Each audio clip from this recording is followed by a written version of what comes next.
Bismillahirrahmanirrahim. Tanda-tanda kiamat besar itu tidak sebanyak tanda-tanda kiamat kecil. Hanya ada 10 saja.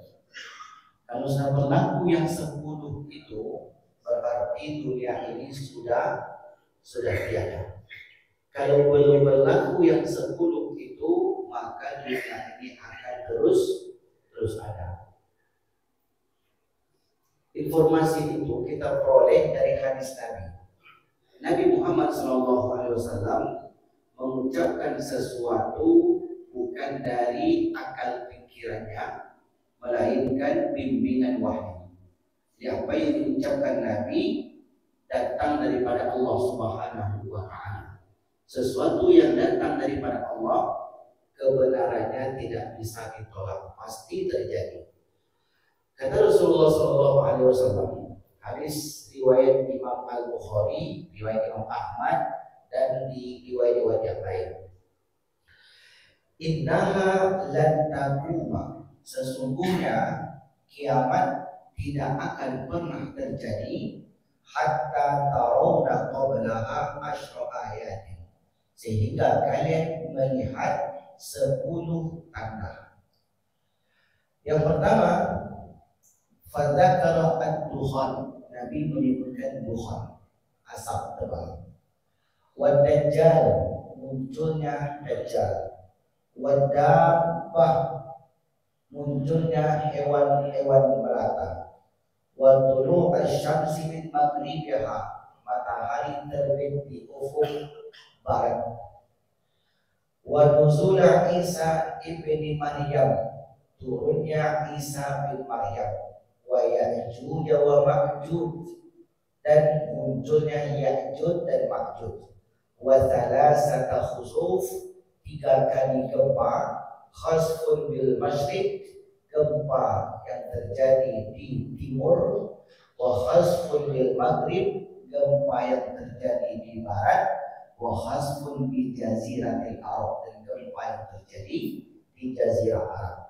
Wa akhiru dzalik, dan akhir dari itu semua, rentetan-rentetan itu semua, narun, api, takhruju, keluar minal Yaman, dari Yaman. Tatrudun nasa ila mahsyarihim, yang kemudian menyebabkan manusia berkumpul. Maka hadis ini, kata para ulama, menceritakan bahwasanya peperangan di akhir zaman pasti akan terjadi. Peperangan itu antara kaum muslimin dan orang-orang Yahudi. Itu tidak akan bisa dielakkan. Perang di akhir zaman.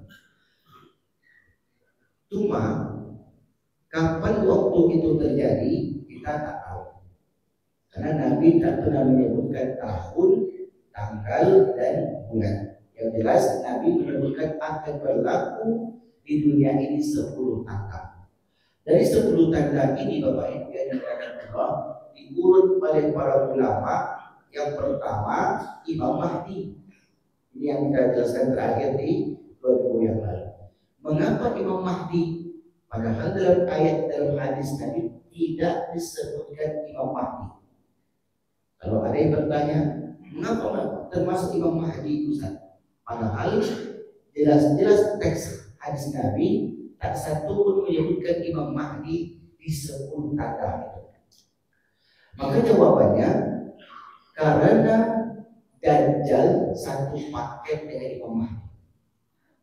Jelas Bapak Ibu, di satu paket dengan Imam Mahdi. Mengapa satu paket? Karena Dajjal tidak akan muncul sebelum kemunculan Imam Mahdi. Apakah Imam Mahdi itu ada atau hanya tokoh fiktif? Jawabannya tentu ada, bukan tokoh fiktif. Imam Mahdi itu siapa sebenarnya? Keturunan Rasulullah Sallallahu Alaihi Wasallam. Berarti keturunan Nabi sampai akhir zaman tetap ada. Cuma masalahnya Bapak Ibu, hari ini kita mendengar ada ustaz, apa kita sebutkan namanya, meyakini silsilah keturunan Nabi sudah terputus. Ini yang berbicara bukan orang awam, tapi ustaz, orang yang menyampaikan ilmu. Dia katakan Imam Mahdi itu sudah tidak ada, karena tidak akan ada karena Imam Mahdi itu keturunan Nabi, sementara Nabi tidak memiliki anak laki-laki. Logikanya betul Bapak Ibu, karena keturunan itu dari laki-laki. Keturunan dari laki-laki ini siapa yang ngomong? Ada nggak dalilnya? Di sebagian daerah keturunan bukan dari pihak laki-laki, bahkan dari pihak perempuan. Ada sebuah daerah di Sumatera Barat, keturunan itu disebut dari pihak ibu. Ada pula di Sumatera Utara keturunan dari pihak laki-laki. Artinya apa? Itu hanyalah budaya yang mengatakan keturunan laki-laki atau keturunan perempuan. Bapak ibu yang tak punya anak laki-laki tapi punya anak, tetap disebut keturunan dia, meskipun tidak dikaruniai seorang anak laki-laki.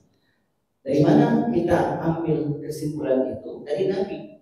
Karena Nabi mengatakan, an Ummi Salamah qalat, Ummi Salamah berkata, sami'tu Rasulullah, aku mendengar Rasulullah SAW yaqulu, bersabda, al-Mahdiyu min itrati, Mahdi itu dari keluargaku, keturunanku. Min waladi Fatimah, dari anak Fatimah. Di Fatimah punya suami namanya Ali bin Abi Thalib. Ali bin Abi Thalib merupakan sepupu Nabi. Dinikahkanlah dengan anak. Berarti boleh menikahi sepupu dalam Islam, boleh. Tapi dalam tradisi bapak ibu tak boleh. Mana yang kita ambil kalau ada dua kejadian ini? Kalau ada kejadian, ada seorang menikah dengan anak pamannya, boleh tak? Anak apaknya, kalau paman mungkin bisa dia dari ibu, tapi anak apak boleh tak? Kalau tradisi boleh tak? Enggak, karena dianggap keturunan satu ayah. Kalau dalam tradisi kami pun tak boleh. Kalau ada tradisi yang bertolak belakang dengan agama, mana yang harus kita menangkan? Agama. Jadi kalau ada terjadi nanti di masa yang akan datang seperti itu, ya tengok dulu persoalannya. Jangan terlalu heboh. Ini tak sah nikahnya karena ini ayah amaknya, ayah bapaknya, ayah dan ayah adik-beradik saudara kandung, maka tak boleh menikah. Menurut siapa? Kalau menurut tradisi sebagian daerah, ya. Tapi tidak semua daerah pula, hanya sebagian saja. Dalam Islam jelas Abdullah punya adik namanya Abu Thalib. Abu Thalib punya anak Ali. Abdullah punya anak Muhammad. Muhammad dan Ali sepupu. Muhammad punya anak Fatimah, menikahlah dia dengan sepupu ayahnya. Dekat tak Bapak Ibu? Di kampung kita boleh tak? Tidak boleh. Di kampung kita jangan disama campur adukan antara agama dengan tradisi. Bahkan kalau di kampung saya satu suku pun tak boleh nikah. Ya kata kawan saya, wajarlah satu suku menikah. Banyak betul satu suku. Paham di sini? Satu suku itu 1000. Satu kantor nggak boleh, satu RT nggak boleh. Iya kan satu RT banyak betul, satu orang boleh. Nah, ini kata kawan saya supaya tak ngantuk kali, karena saya tengok bapak itu serius betul bagi. Jadi keturunan Nabi itu akan tetap ada. Nah, kita mungkin tak begitu panjang bahas ini, cuma perlu kita bahas sebagai pengetahuan. Ciri-cirinya seperti apa? Sebentar, kenapa kita sebutkan ciri-ciri Imam Mahdi? Pengalaman pribadi saya, ini pengalaman pribadi. 2 tahun saya menyampaikan kajian ini di Padang, di daerah Kuala. Setelah mengaji ngaji 2 tahun, datanglah ibu-ibu ke saya. Dia katakan, kalau Ustaz mau selamat dunia akhirat, hendaklah berbaikat dengan Imam Mahdi kami. Jadi mereka itu punya Imam Mahdi. Dan akan terus muncul orang-orang semacam itu mengaku Imam Mahdi, Imam Mahdi, Imam Mahdi. Maka kita perlu ketahui siapa sebenarnya Imam Mahdi, sehingga kita tidak mudah tertipu. Karena banyak orang menipu di dunia ini Bapak Ibu, yang mengaku mereka ada, adanya pengikutnya juga ada. Yang mengaku Nabi, lagi saya ada baca berita mengaku Nabi dari Pariaman. Baca beritanya, ada apa? Ini macam-macam. Ada yang mengaku Imam Mahdi, mengaku Imam Mahdi dari Bangkinang. Maka kita telusuri siapa dari Imam Mahdi, dari mana asalnya, namanya dari sudah, namanya belum kita sebutkan keluarganya. Mahdi itu bukan nama, tetapi gelar. Mahdi artinya orang yang diberi petunjuk. Siapa namanya? Kata Rasulullah SAW, yub'atsu atau yab'atsu fihi rajulan, Allah mengutus orang laki-laki minni dari keturunanku. Berarti ada keturunan Nabi. Berarti ada orang yang datang ke Ustaz yang sampai dan kajian di tempat Bapak Ibu, tiba-tiba dia mengatakan keturunan Nabi tidak ada karena sudah terputus, karena tidak ada anak laki-laki. Ini hadisnya. Allah mengutus seorang laki-laki minni dari keturunanku, au min ahli baiti, atau keturunan ahli baitku. Yuwati musmuhu ismi, namanya itu persis seperti namaku. Berarti namanya nanti siapa? Muhammad. Yuwati musmuhu ismi abi, nama bapaknya persis seperti nama bapak. Berarti nama ayahnya Abdullah, Muhammad bin Abdullah. Itu adalah nama. Lalu kemudian dari keturunan siapa? Rasul. Berarti orang Arab. Namanya Muhammad bin Abdullah. Ini sudah satu ciri Muhammad bin Abdullah. Keturunan Nabi, berarti orang Arab asli. Maka nanti ini kalau ada orang Bangkinang mengaku Imam Mahdi, tidak salah berarti. Kalau ada muncul dari sumber Imam Mahdi, tengok siapa namanya. Namanya mohon maaf. Namanya Ucok misalnya. Nah, Imam Mahdi ini contohnya Pak. Namanya Tony, nah Imam Mahdi. Sudah jelas. Yang mengaku ke saya itu namanya Muhammad. Dia sebut siapa namanya? Imam Mahdi ibu Muhammad. Awalnya agak cemas juga saya. Jangan mirip ini betul. Nama ayahnya siapa? Qasim. Bukan Kasim kalau bahasa kita. Berarti di situ sudah salah. Saya tanya lagi, orang mana? Karena kalau orang Arab, saya yakin orang India. Oh, bisa jadi keluarga kucing-kucing. Bisa bilang. Ini saja, tapi kok bisa ibu itu ikut? Bayangkan betapa hebatnya doktrin kepada orang ini. Ibu itu harus mengaji. Tidak tahulah setelah saya ngaji, mungkin juga ada ibu-ibu yang dipengaruhinya, pada mereka kelompok mungkin kelompok helper Mahdi. Karena dia menyebut dirinya helper. Helper itu penolong, kalau bahasa awalnya tim ses. Jadi jelas namanya. Dan ciri-ciri fisik supaya jelas Bapak Ibu seperti apa sebenarnya ciri-ciri fisiknya. Nah, Rasul mengatakan ciri fisiknya adalah jabahah, jidatnya tinggi. Jidatnya tinggi berarti agak kotak sedikit. Agak kotak sedikit, macam apa bilang. Agak tinggi jidatnya. Kemudian aknan anfi, hidungnya mancung. Kemudian badannya tegap. Jadi tidak, mohon maaf, tidak ada yang buncit, tidak ada. Jadi kalau aku nanti tengok fisiknya, kalau hitam dia, Imam Mahdi itu orang kulitnya kuning, seperti kulit-kulit orang Arab, bukan putih beda. Orang Arab kan bukan putih Pak, tapi lebih kuning. Di kulitnya kuning, bukan orang hitam, bukan orang putih, kemudian badannya tegak, dadanya bidang, hidungnya mancung, tidaknya tinggi.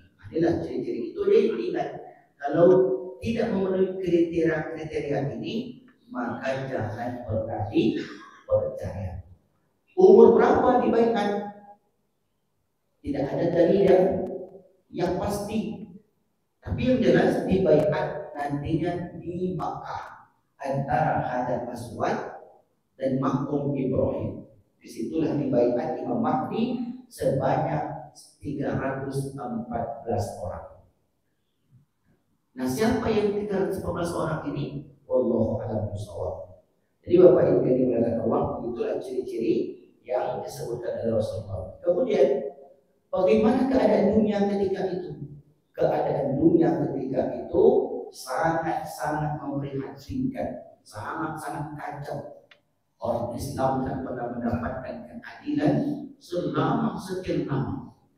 Maka kemudian pemimpin-pemimpin yang dipilih oleh rakyatnya sendiri tidak pernah menghadirkan keadilan kepada mereka.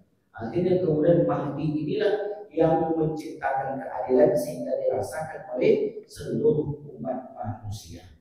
Maka inilah disebutkan oleh Rasulullah khilafah di akhir zaman. Kapan terjadi? Wallahu a'lam bishawab. Kita tak tahu. Jelas di sini Bapak Ibu. Nah, setelah Imam Mahdi nanti menciptakan keadilan, maka kemudian dunia ini menjadi tenang, damai, tentram, tidak ada lagi kasak kusuk, tidak ada kesulitan. Setelah itu muncullah Dajjal. Yang kedua, muncul Dajjal. Dajjal itu artinya apa? Secara bahasa, pendusta.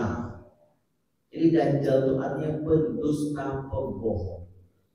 Dan Dajjal itu menurut satu riwayat sudah ada di dunia ini. Riwayat dari seorang sahabat, Allahumma sholli ala Muhammad, itu riwayat yang panjang. Abu Tamim Ad-Dari mendengar kabar bahwasanya sudah diutus orang Nabi di kota Madinah, yang sekarang sudah ada di kota Madinah. Tamim Ad-Dari ini tinggal jauh di seberang lautan. Akhirnya kemudian Tamim Ad-Dari itu berlayar sekian lama. Di tengah perjalanan kapalnya dihempas ke lubang. Lalu kemudian terdamparlah dia dan beberapa kawannya di sebuah pulau terpencil untuk memperbaiki kapal-kapalnya yang rusak. Jadi terhempas dari gerobak sampai di sebuah pulau, kapalnya rusak. Kemudian mereka menginap di sana beberapa hari untuk memperbaiki kapalnya. Maka selama berada di pulau terpencil itu, mereka bertemu dengan seorang yang badannya besar, terikat dengan rantai, matanya satu. Dajjal itu matanya satu. Lalu kemudian setelah itu dia tanya, siapa kamu? Orang ini bertanya pula. Jadi Imam Abu Tamim Ad-Dari itu bertanya, kamu siapa? Sebelum dia dijawab, ditanya pula, kamu siapa? Saya Tamim Ad-Dari. Kemana kamu? Saya menuju ke kota Madinah seberang sana karena sudah diutus orang Nabi.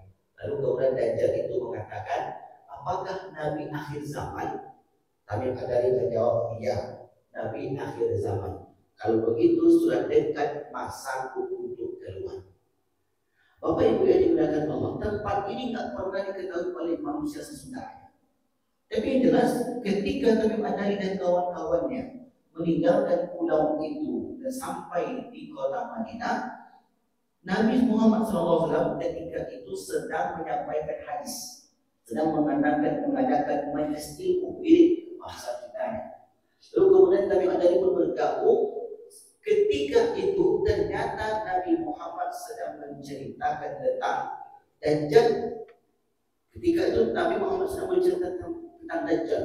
Karena Dajjal ini akan memutarbalikkan keadaan, yang benar menjadi salah, yang salah menjadi benar, dan kanannya itu neraka seperti tampak surga, iming-imingnya itu sangat indah sekali, tapi menghancurkan, membinasakan, dan kirinya surga tapi seakan-akan itu neraka, diputar balik oleh Dajjal. Lalu kemudian Nabi mengatakan nanti akan muncul di akhir zaman seorang laki-laki yang buta matanya sebelah. Dan kalau aku hidup di zaman itu, maka aku akan langsung turun tangan untuk menghadapinya. Berarti ini Nabi mengatakan aku tak akan bertemu dengan dia, karena yang membunuh Dajjal nantinya manusia akhir zaman, pemimpin perang yang kala itu dipimpin oleh Imam Mahdi tadi. Perang yang dipimpin oleh Imam Mahdi. Lalu kemudian Dajjal ini Bapak Ibu yang muliakan Allah Subhanahu wa taala membuat kerusakan di muka bumi ini selama sekian lama pula, sehingga kemudian umat Islam kembali ke masa sulit suram, kegelapan. Seorang ulama dari Yaman, nama tinggal di Saudi, menjelaskan tentang Dajjal ini. Masa ketika itu, kata beliau, namanya Abu Bakar Al-Masyhur, masa ketika itu disebut marhalatul inhisar, yaitu masa blokade. Umat Islam terblokade, tak bisa mengakses apapun, segala sesuatu dikuasai oleh Dajjal. Nah, ada satu buku menarik sekali, judulnya Sistem Dajjal. Ini kata Ahmad Manson, seorang penulis Amerika Serikat, menulis dalam bukunya, sebelum Dajjal yang sesungguhnya itu muncul berkuasa di dunia ini, nanti akan muncul sistem Dajjal. Apa maknanya sistem Dajjal? Sistem yang penuh dengan kebohongan. Sistem yang sulit bagi umat Islam di dunia untuk membedakan mana yang benar, mana yang salah. Tapi orang ketika itu tidak bisa memilih kecuali ikut dengan sistem itu. Semua akan bermuara ke sana. Dan sistem inilah yang membuat kehidupan dunia semakin kacau ketika itu. Lalu kemudian Bapak Ibu yang dimuliakan Allah Subhanahu wa taala, Dajjal pun muncul. Kemudian Dajjal ini membuat kerusakan di muka bumi selama sekian lama. Tadi disebutkan oleh Rasulullah Sallallahu Alaihi Wasallam berapa lama. Lalu kemudian Dajjal merasa menuju Palestina dan mereka menguasai Palestina. Apa tanda-tanda kemunculan Dajjal? Semuanya berdasarkan riwayat. Saya tak bacakan secara mendetail karena memang agak panjang, jadi umum saja kita bahas tentang cara besar ini. Tanda-tanda kemunculan Dajjal: satu, terbebasnya Konstantinopel Roma itu nanti suatu saat akan jatuh ke tangan umat Islam. Roma yang berada di Italia. Mungkinkah itu terjadi Bapak Ibu? Kalau menurut statistik hari ini, umat Islam di Italia semakin hari semakin banyak. Penduduk umat Islam di dunia hari ini semakin hari semakin bertambah, di Jepang, Australia, di Amerika, Prancis, Inggris, Italia sekarang mulai diminati. Dan agama-agama lain itu sudah mulai ditinggalkan. Nah, kalau seluruh generasi muda itu beriman kepada Allah, tidak menutup kemungkinan yang tua-tua itu juga akan beriman, atau setidaknya ketika mereka meninggal, yang muda-muda ini menjadi pemimpin masa depan. Salah satu wali kota Amerika Serikat hari ini orang Islam. Bisa jadi ke depan akan seperti itu keadaannya orang Islam. Ini menunjukkan minat manusia dengan Islam itu hari ini semakin tinggi. Maka ada kemungkinan, kata Rasulullah SAW, An-Mu'ad ibn Jabal, dari Mu'ad bin Jabal, qala Rasulullah, umranu Baitul Maqdis kharabu Yathrib. Makmurnya Baitul Maqdis Palestina, kharabu Yathrib, runtuhnya Madinah. Wa kharabu Yathrib khurujul malhama, runtuhnya, rusaknya kota Madinah, tanda perang besar akan terjadi. Wa khurujul malhama fathu Konstantinia, dan terjadi perang besar itu pertanda terbebasnya Romawi. Wafathu Konstantinia khurujud Dajjal, terbebasnya Romawi Roma, tanda Dajjal itu keluar. Jadi runtutan-runtutan itu yang dimulai dengan Baitul Maqdis akan makmur. Berarti kalau menengok riwayat ini sangat lama waktu kemunculan Dajjal. Apa tandanya? Kenapa begitu? Karena Baitul Maqdis hari ini masih dikuasai oleh Yahudi. Ini memberikan harapan kepada kita bahwasanya jangan pernah memikirkan kapan kiamat seperti banyak oleh jemaah ini tahun minggu yang lalu, di mana cucu kami masih kecil katanya kiamat 1500 Hijriah, bentar lagi itu 43 tahun lagi, 53 tahun ya 47 53 tahun lagi. Maka kalau 53 tahun gimana kami yang baru mulai buka usaha? Ini kayak Pak Anton kemarin yang nanya, saya baru buka pesantren Ustaz. Kalau umur dunia ini 1500 berarti sia-sia dong usaha saya. Maka itu yang pernah dipikirkan. Kalau ada nanti orang-orang yang mengatakan seperti itu, jangan dipercaya yang begitu tuh Bapak Ibu. Jadi masih lama sekali. Mau kita sebutkan urutan itu tujuannya. Oh, berarti fase kita ini di sini. Sementara kehancuran itu munculnya Dajjal itu muncul kapan? Makmur Baitul Maqdis. Makmur Baitul Maqdis pertanda ketika itu Madinah sudah mulai porak-poranda. Mungkinkah Madinah itu mulai porak-poranda? Kenapa tidak?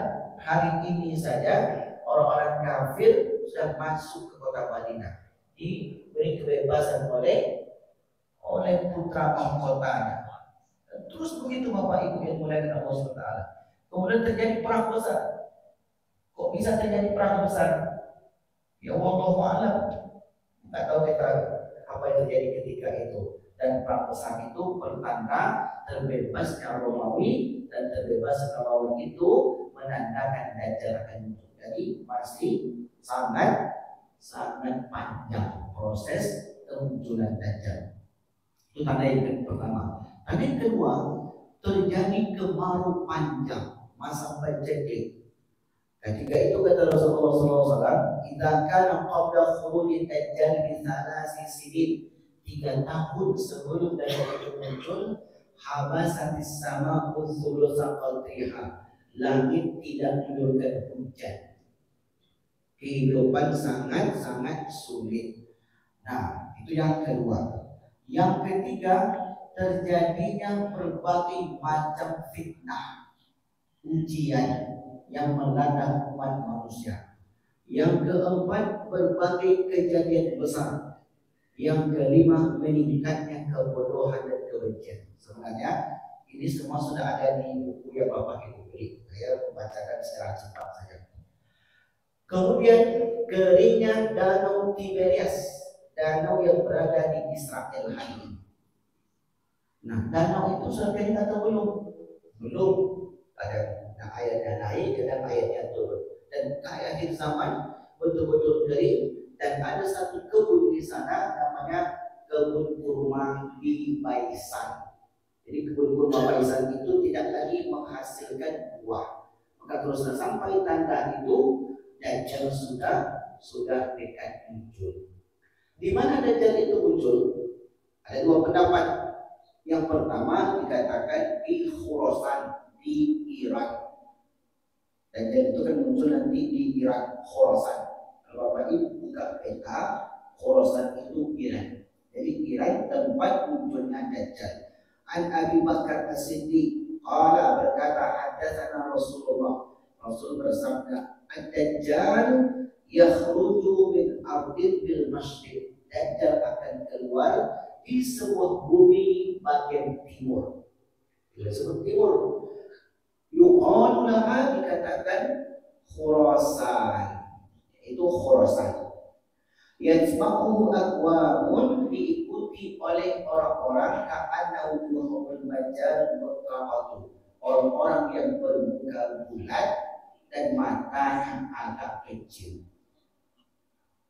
Orang kita memahami hadis ini, mukanya bulat, mata saya kecil, hati cino berarti Ustaz. Oh iya, itu kesimpulan begitu. Tidak ada Nabi yang begitu. Banyak pendapat di situ.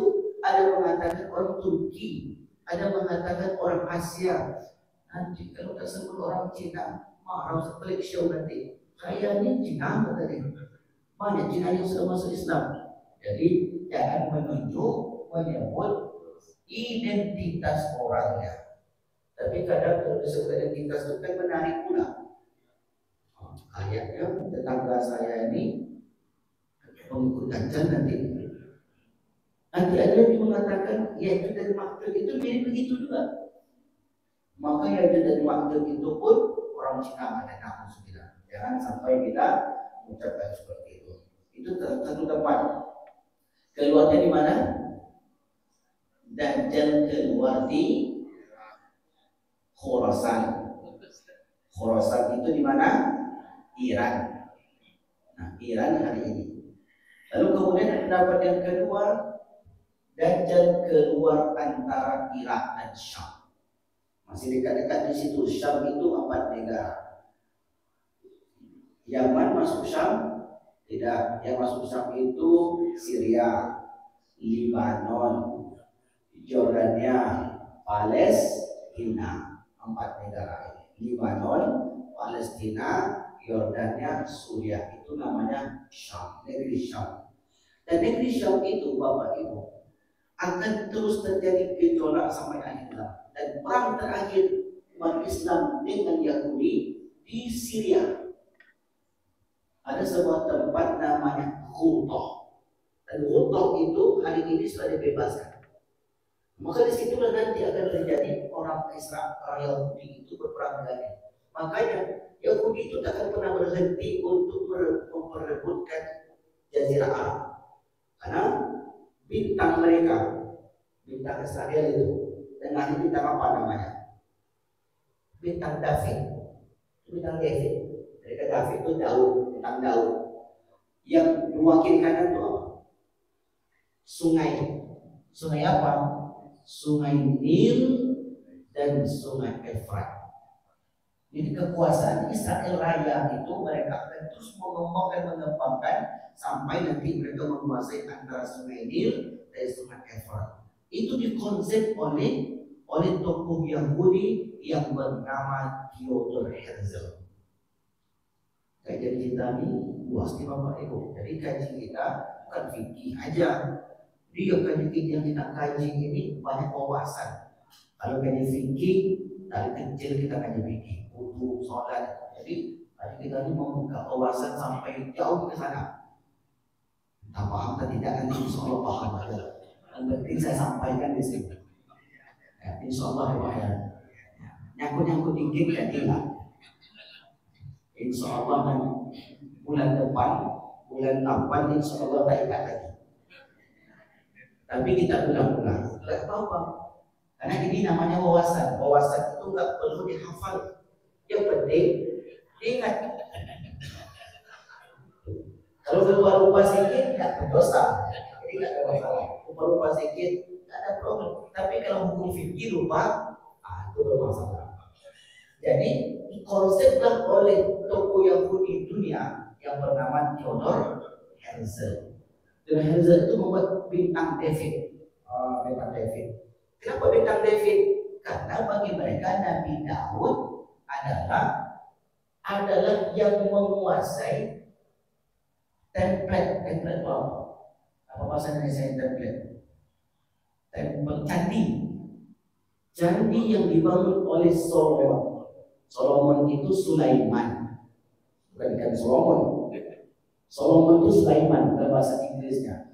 Makanya Yahudi itu mengapa ingin menghancurkan Al-Aqsa? Dalam keyakinan mereka di bawah Al-Aqsa itu ada Haikal Sulaiman, ada apa bahasa Indonesianya? Temple, apa bahasa Indonesianya? Susah pula. Tempat ibadah intinya, tempat ibadahnya Sulaiman alaihissalam yang kemudian sampai kepada nabi-nabi berikutnya. Makanya mereka ingin menguasai itu mulai dari Sungai Efrat dan Sungai Nil. Itu makna bendera mereka, bendera yang Israel Raya hari ini. Karena dengan bintang Daud, bintang David. Maka pengikutnya nanti mereka muncul ad-dajjalu dzata ghadatin innahu kharijul khallatan baina sya'bi wal iraqi fa'atha yaminan wa atha shimalan ya ibadallah fasbudu. Jadi kata Nabi, nanti Israfil itu akan melebarkan sayapnya ke kiri dan ke kanan. Dua sungai tadi. Dia akan kuasai Mesir, dia akan kuasai Syria, akan kuasai sampai ke sungai Nil, dia akan kuasai sungai Efrat. Hari ini Bapak Ibu, usaha mereka hampir berhasil. Mana buktinya Ustaz? Buktinya hari ini di dunia Arab, tak satu pun yang membela Hamas. Mesir tidak membela, Yordania tidak membela, Syria tidak membela, Libanon adalah sedikit-sedikit itu pun karena kepentingannya dengan Iran, dan itu pun nanti akan dibabat habis oleh Israel itu berdasarkan hadis yang kita pelajari ini. Karena kata Rasulullah, silakan Bapak Ibu cek ke buku kita, asa yaminan wa asa shimalan, membuat kerusakan di kanan dan di kiri, wahai tergunakannya. Kapan kesadarnya pemimpin Timur Tengah? Allah alam. Itu tak dapat kita pastikan. Jelas di sini Bapak Ibu, terdapat keluarnya ada dua riwayat. Riwayat yang pertama di Khorasan Iran, riwayat yang kedua antara Irak dan Syam. Nama Masih Dajjal. Kalau kita ubah identitasnya, KTP, nama Masih Dajjal. Lahir di Iran. Kira-kira itulah Pak mudahnya. Lahir di Iran. Pengikut apa tanda-tanda terjadinya kekacauan dan sebagainya tadi. Pengikutnya ada 4 kelompok. Pertama kaum Yahudi. Kaum Yahudi mereka nanti memakai tanda khusus. Tanda khusus, selendang khusus. Diikuti oleh Yahudi Asfahan. Nah, Asfahan di mana? Iran lagi. Asfahan itu di Iran. Dan jumlah pengikutnya ketika itu sab'una alfan 70.000. Jadi nanti mereka membaiat Dajjal sebanyak 70.000. Itu yang pertama pengikutnya. Yang kedua pengikutnya aliran sesat. Makanya aliran sesat itu dipelihara. Aliran sesat itu dipelihara. Mana bisa kita kalau umat Islam ini tidak bertindak, maka akan mungkin kita bisa menghilangkan aliran sesat. Pemerintah akan mendukung aliran sesat. Tanggal 31 yang akan datang ada rencana agenda besar di Pekanbaru. Bapak tahu rencana apakah itu nanti terjadi? Wallahu a'lam. Tapi dulu pernah terjadi 2017 pesta LGBT. Dulu pernah terjadi di Pekanbaru. Lokasinya di Alam Maya. Pesta LGBT. Mereka pakai tanjak. Tak tahu siapa yang berikan tanjak. Silakan cari beritanya.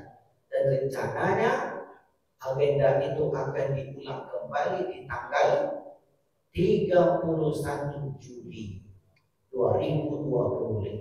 Kalau ini berhasil, tahun depan akan dibuat lagi. Kalau berhasil, dibuat lagi. Kalau terus-menerus sesuatu itu dilakukan, maka dianggap suatu kebiasaan. Dan kalau sudah biasa, dianggap benar. Biasalah Ustaz. Memang begitu dari dulu dianggap benar. Jadi kita ini Bapak Ibu, kalau sudah biasa itu kita anggap suatu kebenaran. Maka kalau tidak ada usaha dari berbagai elemen negeri kita ini, yang problemnya lagi anak-anak kita akan terpengaruh. Kalau anak-anak kita terpengaruh, luar biasa Bapak Ibu. Wallahu a'lam, nanti boleh pengurus masjid undang seorang ustaz namanya Saloni Chandra. Sekali-kali boleh sini. Beliau itu peneliti LGBT di Pekanbaru. LGBT itu Bapak Ibu meningkat anak-anak sekolah, anak-anak mahasiswa, banyak Pak. Tiap hari kita, karena mungkin kita hidup lingkungan yang agamis, kemudian tidak pernah dengar berita di luar sana. Sponsornya ibu-ibu berjilbab. Nanti saya kirimkan fotonya nanti. Sponsornya ibu-ibu berjilbab. Kata dia, mantap katanya. Men of Indonesia, men of Nepal. Berarti laki-laki Indonesia menikah dengan laki-laki Nepal. Pakai syal Pak, macam apa itu pakai syal? Men of Indonesia, men of Nepal. Dibuat begitu dan diskalonkan. Allah. Berarti yang mengatakan yang begini itu berfoto dengan orang tadi, apa maknanya? Setuju atau tidak? Setuju lah. Ya begini dia, kalau nggak setuju ke bawah. Jadi ini nampaknya biasa, tapi ini menjadi ancaman. Ancaman itu kalau azab Allah itu ya, tapi tak tahu kita kapan datang. Tapi yang jelas kalau orang itu apa itu? Jadi orang yang LGBT itu penyakit. Begitu dia kena sekali waktu kecil, nanti akan teringatnya. Kan mencari korban, cari korban, maka banyaklah orang yang penyakit. Itu korban, itu penyakit. Kalau sekali dia kena, maka dia mencari lain. Kalau sudah seperti itu, maka akan terjadi kerusakan yang dahsyat di muka bumi ini. Itu termasuk aliran sesat yang disesatkan pemikirannya. Dan terkadang hal semacam itu disokong oleh kaum intelektual. Namanya Profesor Dr. Haja Mustamir. Hajaku. Ini bukan sembarang-sembarang yang ngomong. Kalau laki-laki menikah dengan perempuan biasa. Kalau laki-laki menikah dengan laki-laki baru top. Itu yang ngomong Profesor Doktor. Banyak yang terpengaruh. Perempuan menikah sama perempuan itu luar biasa. Aliran itu pemikiran yang sesat, aliran sesat. Itu pengikut Dajjal. Jadi sebelum dia berkembang harus kita musnahkan. Oleh karena itu Bapak Ibu mungkin yang punya akses ke organisasi pemerintahan, walaupun itu belum ditentukan tempatnya, bisa jadi itu lempar umpan. Lemparkan dulu ke wacana internet, ada respon. Kalau nggak ada respon, jangan. Kalau nggak ada respon, kalau nggak ada respon, jangan. Kalau ada respon, cari cara. Tidak lagi pemerintah ini kabarnya yang 2017 itu mereka mendapat legalitas dari petinggi negeri kita. Macam mana lagi Pak? Dapat izin tentu ya. Sekali konfirmasi melalui media, semuanya mengangkat tangan. Tak pernah kami beri izin. Tapi kok bisa berlaku? Orang beracara tempat bapak ibu ini mungkin tak dapat izin dari penduduk setempat. Dan mungkin bisa terjadi. Mengikut Dajjal. Yang ketiga, kaum perempuan yang lemah imannya. Kaum perempuan yang lemah imannya. Yang lemah iman ini mereka yang mutlak dengan latah mengikut-ikut. Hari ini apapun produk luar negeri dah ikut pulang. Karena kita nggak paham. Berfoto misalnya, itu paling mudah mengikut itu anak-anak muda dan kaum perempuan yang lemah iman tadi.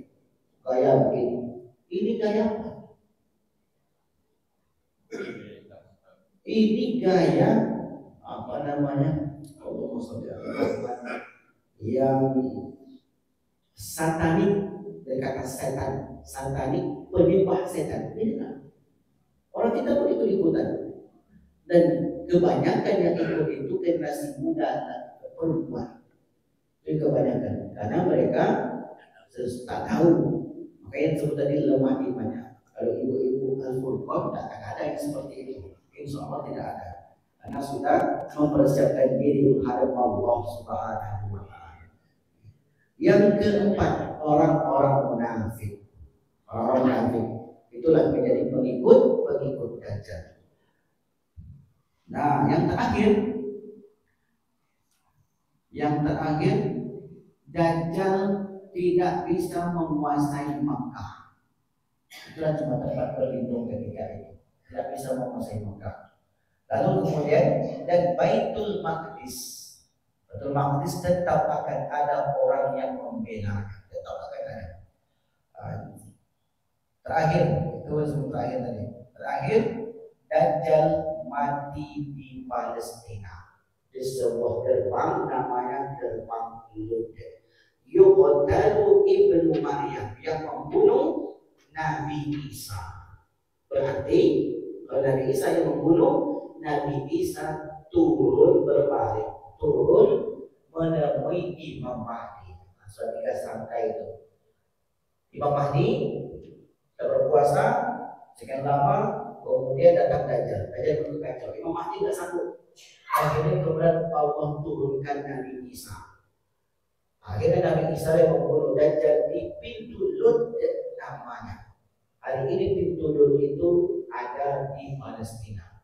Jadi apakah Yahudi berhasil menguasai Palestina?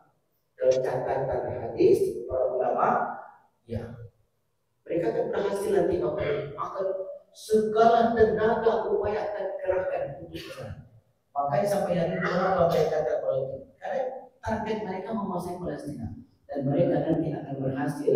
Yahudi akan berkumpul di sana, termasuk Dajjal, dan disitulah kuburan mereka. Cuma kapan masa itu? Wallahu a'lam bishawab. Baik Bapak Ibu yang dimuliakan Allah SWT, setelah itu kita akan jelaskan tentang Nabi Isa.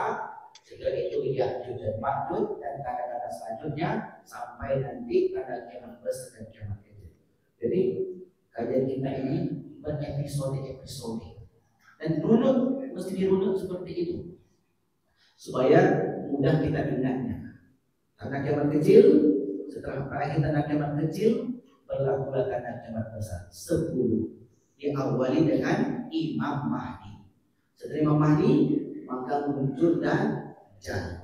Setelah Dajjal, turun Nabi Isa. Di mana Nabi Isa turun? Di mana turunnya Ibu? Ada yang mengatakan Palestina, ada yang mengatakan di Irak, ada nggak yang mengatakan di Pekanbaru? Turunnya di Suriah. Di Suriah, di sebuah kawasan, di situ penghuninya orang-orang Kristen. Nanti orang Kristen itu akan beriman ketika Nabi Isa turun. Dan di sebuah menara namanya Manaratul Baydha, menara putih. Sampai hari ini menara putih itu masih ada. Jadi kalau Bapak Ibu umroh terus Syria, hari ini sudah aman. Karena masa-masa sudah tumbang, digantikan oleh Ahmad Syaraf. Ahmad Syaraf ini termasuk yang baik menegakkan ajaran Islam. Jadi kalau umroh terus Syria itu bagus untuk menjelajah peradaban Islam di Syria. Sekaligus bisa menengok di mana Nabi Isa turun. Nanti foto di situ. Syukur Nabi Isa turun. Jadi bagi siapa yang mengatakan Nabi Isa turun di tempat selain ini, maka pasti berbohong. Baik, ada yang bertanya?